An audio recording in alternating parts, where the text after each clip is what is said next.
As we dug deeper, we found out that 43-year-old Bourne Huddleston suffered from post-traumatic stress disorder from his time in the military as a Marine. You know, I never saw this coming, and it was a big surprise. But to those who knew him, it was a shock. What was kind of your reaction when you saw it?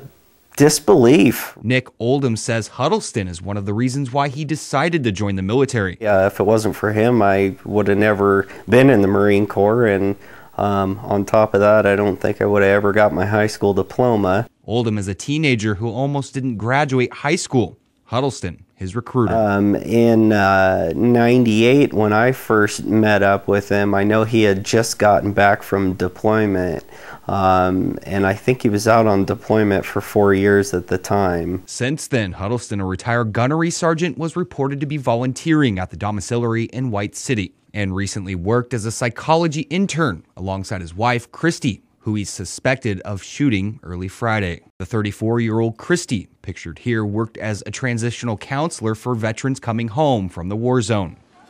The couple bonded through war experiences and are familiar with PTSD. This happens to soldiers. Some are finding it all hard to believe, but it's nothing new to soldiers returning home from war.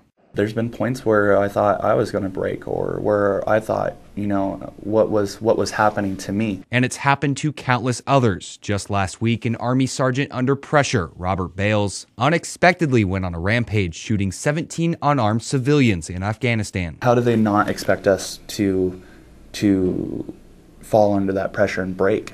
The military doesn't look at how many times you go out there and what you do and be like, oh wow, you've been through a lot, you need to take a break. You need to go, you talk to somebody. And as soldiers, we don't like to go talk to somebody. And it's becoming more familiar here on the home front, as soldiers are subjected to longer tours on duty and unyielding pressure on the battlefield. I don't know a whole lot about PTSD, but